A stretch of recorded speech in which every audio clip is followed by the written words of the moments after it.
Midichlorians and the wills, what exactly are they and how do they impact a person's force ability? These are concepts that George Lucas had introduced to us but never really got around to exploring further. Most of the information that we have about midichlorians comes from Qui-Gon Jinn in Episode 1, The Phantom Menace, but in this book, The Star Wars Archives, Episodes 1 to 3, there's an interview with George Lucas where he goes into all of the elaborate details and minutiae surrounding midichlorians. So rather than me try to explain it, I'm just going to read the quote from the maker himself. George says, "Midichlorians are the equivalent of mitochondria in living organisms and photosynthesis in plants. I simply combine them for easier consumption by the viewer. Mitochondria create the chemical energy that turns one cell into two cells. I like to think that there is a unified reality to life and that it exists everywhere in the universe and that it controls things, but you can also control it. That's why I split it into the personal force and the cosmic force. The personal force is the energy field created by our cells interacting and doing things while we are alive. When we die, we lose our persona and our energy is assimilated into the cosmic force. If we have enough midichlorians in our body, we can have a certain amount of control over our personal force and learn how to use it. The cosmic force is a different video, but he says, so the more midichlorians we have, the more accessibility we have to the force. And then he goes on to talk about training and how it still requires guidance and learning to be able to better hone your skills to access the force, whereas somebody with less midichlorians simply isn't even able to.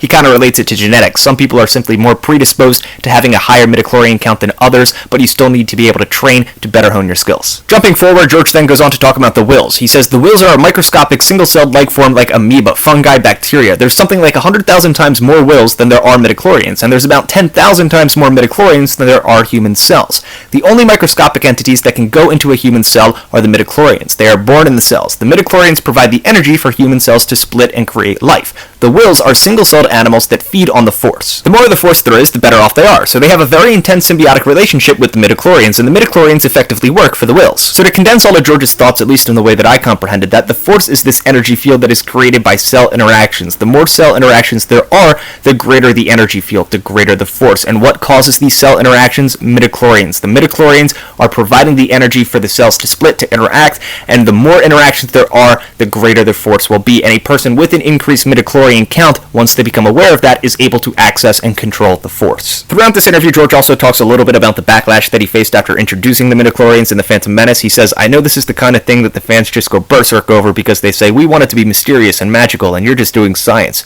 He says, well, this isn't science. This is just as mythological as anything else in Star Wars. It sounds more scientific, but it's still a fiction. Now for clarity, these are just George's thoughts on midichlorians and how he would have further explored the concept. In current canon, it seems like they're almost intentionally avoiding the concept. I'm not sure if it's a path that they're going to follow in the future, but I, for one, was always really confused about midichlorians, had no clue how they worked. That was, of course, prior to reading this, which I found to be really insightful, but let me know what you guys think. Stay tuned for more, and may the Force be with you, always.